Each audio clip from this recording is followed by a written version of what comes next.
Hernán Lugo, ¿cómo es? Galicia. Lugo, Galicia. O sea que tú eres gallego. Y mi familia sería.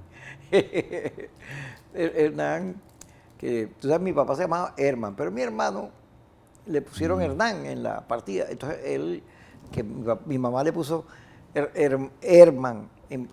por mi papá, no, él es Hernán. Él es Hernán. Bueno, Bueno, menos mal, reivindicó ese nombre que muy poca gente lo tiene. sí, eso es Hernán Cortés. Hernán nada más. Cortés, Hernán Lugo. Y además tú cantas, ahorita estábamos conversando, antes de entrar al tema, ya le vamos a entrar al tema de Rodríguez Torres. Tú cantas, tienes una orquesta, un Ah, es que ya grupete. estamos al aire. Sí. Ah, qué bueno. El Sé que viejo estamos en truco. periodo de prueba.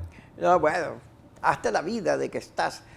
No, bueno, en verdad a mí siempre me ha gustado la música. En mi pueblo pertenecía a una coral que se llamó la Coral Moruy, ¿no? Ahí hicimos de todo, pero en los últimos años me he dedicado, en los últimos 6 años, a hacer gaitas, ¿no?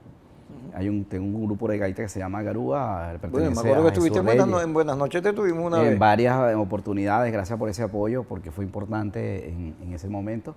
Estamos trabajando ahorita precisamente por darle mayor difusión. Nos hemos encontrado con una situación muy delicada a nivel de la radio, Sí, que es que la payola es una cosa muy fuerte. muy fuerte. Y lamentablemente por eso los nuevos grupos no se escuchan. Y regularmente quienes se terminan escuchando son los que tienen el apoyo de grandes disqueras o que pueden pagar lo que solicitan La promoción. la promoción, que es la forma como se llama, ¿no? Esas son las cosas. Vamos a entrar, ya vamos a retomar la gaita y tu experiencia en eso. Fíjate, hoy aparece la noticia que tiene todo el mundo analizando, la destitución de Rodríguez Torres. Yo vengo diciendo, fíjate, que la economía imbécil, es el primer obstáculo, el fundamental obstáculo para Maduro. Chávez no tuvo la crisis económica que tuvo Maduro. Y luego Maduro no tiene el liderazgo ni el carisma que tenía Chávez. La crisis económica es el gran enemigo de Maduro. Porque la crisis económica comienza a generar problemas de todo tipo. Y uno de los problemas básicos, clásicos, es que el gobierno comienza a resquebrajarse por dentro. El partido de gobierno que tiene crisis económica se divide, se acusan unos a otros. Ante la posibilidad de la derrota empiezan a desmembrarse. Y el gobierno en sí mismo entra en crisis. Y uno de los primeros síntomas de esa crisis es que los hombres duros, los fuertes, pagan el pato. Fíjate que a la caída de Pérez Jiménez, Correcto. ¿sí? Uno de los fundamentales es siempre el que se pudiera considerar el segundo gordo o el que pudiera ser la figura que va a desplazar el primero. O el policía, el Pedro Estrada. En este caso, Pedro Estrada es Rodríguez Torres. Rodríguez Torres tenía la instrucción, porque en una etapa de la revolución los colectivos eran consentidos. La teoría de los colectivos era el pueblo armado, muy a lo cubano. Y como aquí la burguesía, el imperialismo y la oligarquía, después del 11 de abril, tenían la idea de tomar Miraflores y Sí, qué sé yo. andan en una conspiración permanente, entonces había que, de alguna manera, darle las herramientas al pueblo para que Defendiera la revolución. ¿Y qué es lo que pasa? Que se pervierte la forma, ¿no?, de cómo defender ese proceso. ¿Por qué? En primer lugar, porque no hay conciencia política a quienes se le están dando las armas.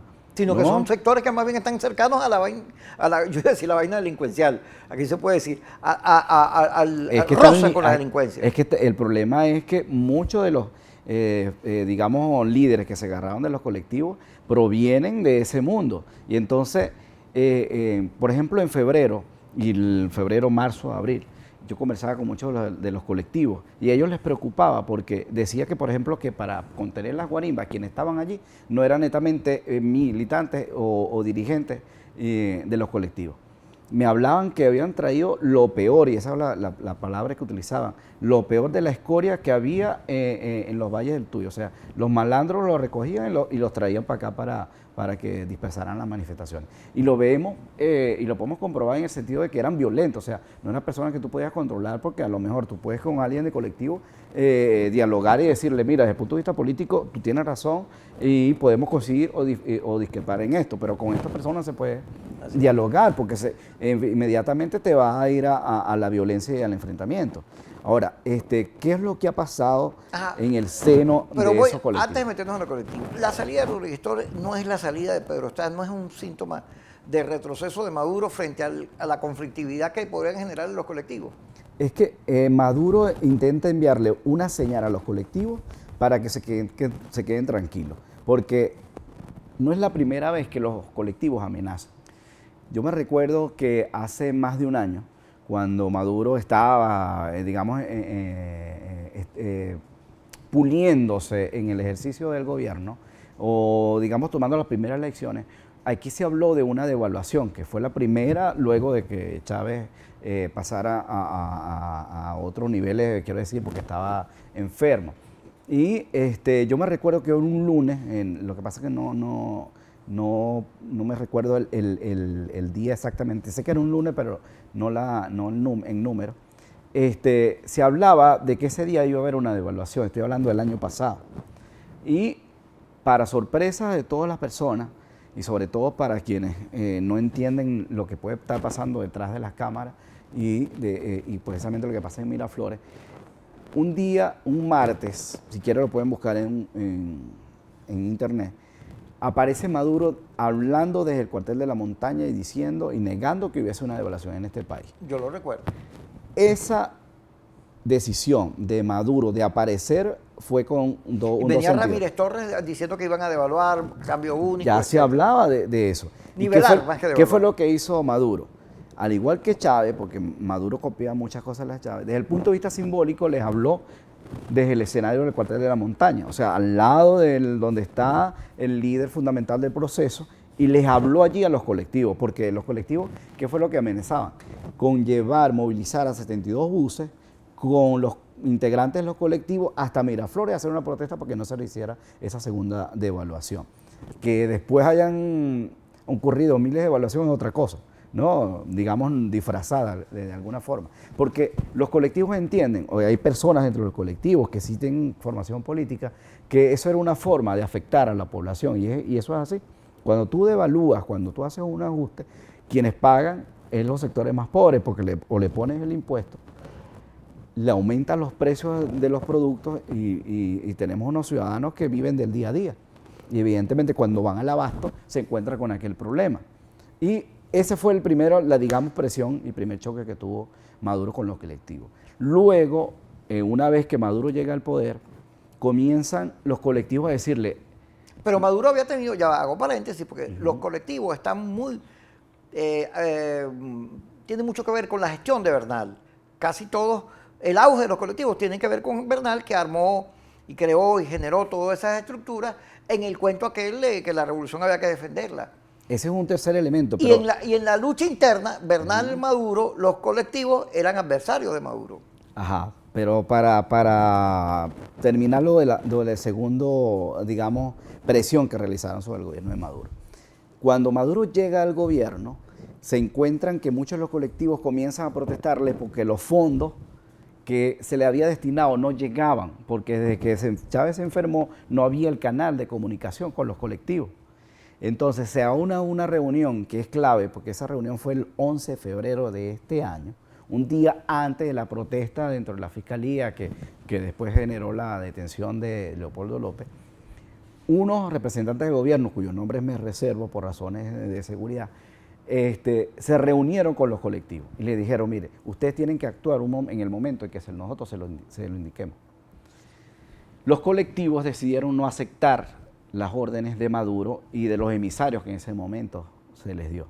Por esa razón es que vemos que el día 12 de febrero se presentan los colectivos desobediendo la orden que había dado el gobierno, ¿no? Los emisarios, se presentan en la Fiscalía y se presentan dos funcionarios del SEBIN que todo el mundo detectó. Evidentemente que ahí habían dos direcciones, o mejor dicho, dos órdenes, y eso la historia algún día vamos a tener que saber quiénes la dieron. Ya Maduro dijo que él había mandado a cuartelar a los tipos del SEBIN, a los agentes del SEBIN, cosa que no se cumplió. ¿Quién entonces permitió que esa gente estuviera allí y luego se generara este enfrentamiento con los colectivos? Ahora voy al tercer elemento, que es que dentro del chavismo, y sobre todo dentro del Estado y dentro de las Fuerzas Armadas, hay unos sectores institucionales que ellos dicen que el monopolio de la fuerza la tiene que tener la Fuerza Armada. Tiene que tener la fuerza, así lo dice la Constitución, así lo dicen las leyes, y así pero, debe ser en una sociedad. Tengo entendido yo que Maduro, porque muchos de esos colectivos se movían alrededor de Diosdado Cabello, quien era su gran defensor, pero Maduro presiona y pone toda esa estructura en manos de Rodríguez Torres, y Rodríguez Torres comienza a desmantelarla, inclusive en todo este proceso que llaman la salida. Esa gente que la oposición señalaba como colectivo eran gente que Rodríguez Torres había asimilado a los cuerpos de seguridad del Estado. Ya no eran colectivos, sino eran funcionarios, solo que actuaban sin placa, sin... Ahí es donde voy al elemento de que hay gente en la Fuerza Armada que cree que hay que desarmar a los colectivos. Y uno de los promotores de eso es Rodríguez Torres, porque él está consciente que en un momento determinado eso va a llevar a un enfrentamiento dentro del mismo chavismo, dentro del mismo la oposición, con las Fuerzas Armadas y los colectivos, las fuerzas irregulares. Y él trató de evitarlo. ¿Y cómo? En primer lugar, trató de controlar un sector de los colectivos por orden de Diosdado Cabello, pero no olvidemos que dentro del Partido Socialista Unido de Venezuela hay sectores radicales que abogan la Constitución, y ahí es donde entra la figura de Freddy Bernal. Freddy Bernal, para que aquellas personas que no lo sepan, se suele reunir en la comandancia de la Guardia Nacional con colectivos, ¿no? Le ofrecen logística. Los colectivos tienen no solo armas, tienen las radiocomunicaciones más potentes incluso que las Fuerzas Armadas. Yo les voy a dar un dato, y creo que que también lo googleen. Aquí se produjo una denuncia de Maduro que dijo que habían detenido en la Carlota a 3 oficiales por estar dentro. Quien les pasa el dato de eso no son los organismos de inteligencia. ¿Son los colectivos? Son los colectivos, porque los colectivos captaron que alguien dentro de la Carlota estaba enviando una señal a los militares para que se alzaran, se sublevaran, para que no salieran a rechazar a este gobierno. Y uno de los grupos de los colectivos capta eso y se lo pasa a Maduro. Y Maduro a partir de se mueven, toman la Carlota un día jueves, pero ese día no se dijo nada. Permaneció tomada el viernes y fue el lunes cuando Maduro dice y da la información. Ahora, yo te oí en la declaración que diste al canal señalando que no solo es Juancho el que pierde la vida, sino que los colectivos empiezan a ser diezmados, hay una racia.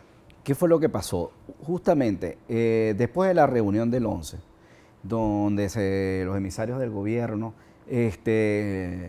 trataron pues, de controlar la situación y vieron que era imposible, se presenta la muerte de Juancho. Se responsabiliza al segundo a bordo, que es Hermes Barrera, que hoy está detenido dentro del SEBIN, y menos de 2 semanas acaban de marcar el tercero, que es Odrema. Y a partir de allí, precisamente desde febrero, se da una situación irregular porque es que se pierde una lista donde están los teléfonos, direcciones, nombres de todos los colectivos. Los colectivos en este país, y yo reto a la gente y al gobierno que me desmienta, mucha gente tiene 5 identidades, ¿no? Pero el problema de la lista es que ahí estaban las 5 identidades. Los alias. Por esa razón es que esa lista es peligrosa para quien la tiene. Y a partir de allí los grupos colectivos han denunciado que hay más de 22 muertos producto de la racia que se originó. Gente que estaba en la lista. Con la pérdida de esta lista, ¿no? Y evidentemente ellos no han salido a denunciar porque no tienen miedo.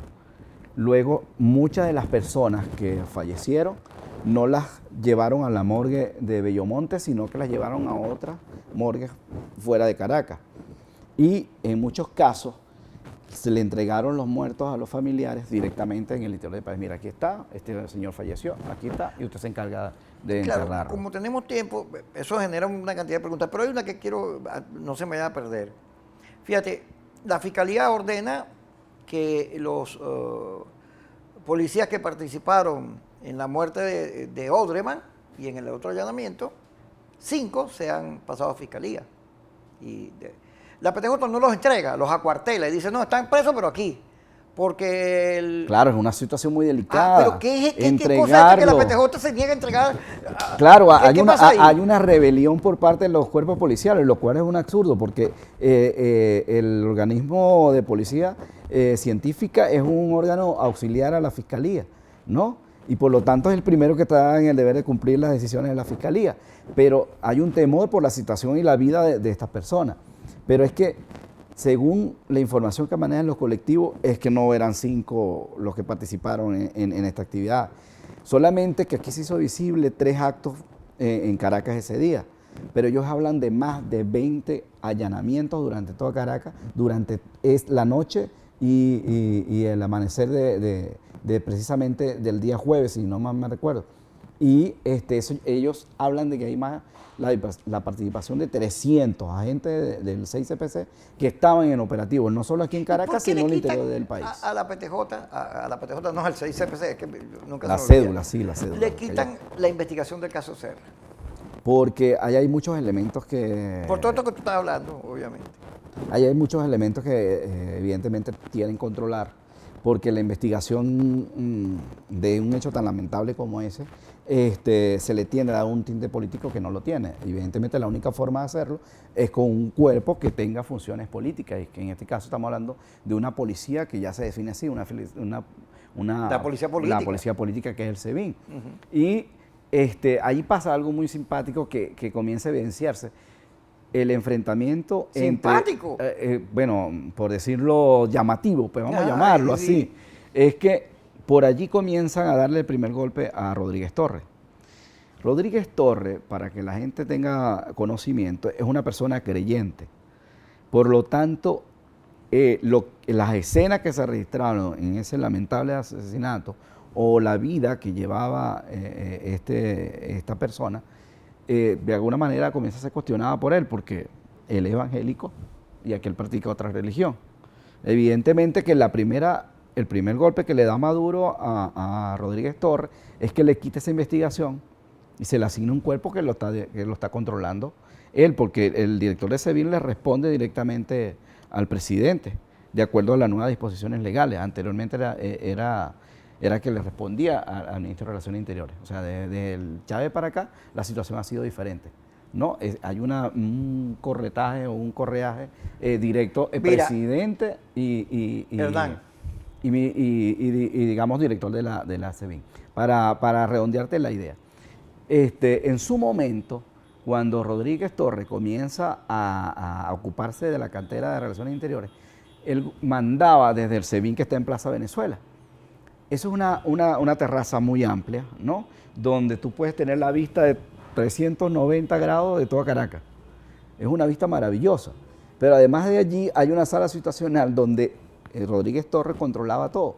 Pero de una fecha para acá parece que no les ha gustado mucho y Rodríguez Torres estaba en la oficina que están en la avenida Urdaneta, donde es el despacho real del ministerio. Entonces, con ese golpe que le quitan la investigación, ahora prácticamente se lo echaron a los amuros, a los colectivos. Rodríguez Torres le está más bien Maduro enviándole una señal: yo no te quiero porque puedes convertirte en una piedra en el zapato. ¿O esa es realmente la intención? Vamos a hacer lo siguiente. O sea que esta es la segunda parte del programa, pero la vamos a convertir en la primera, para seguir conversando, porque está muy bueno todo lo que estás diciendo. Así que vamos a ir al corte y ya regresamos con Hernán Lugo Galicia.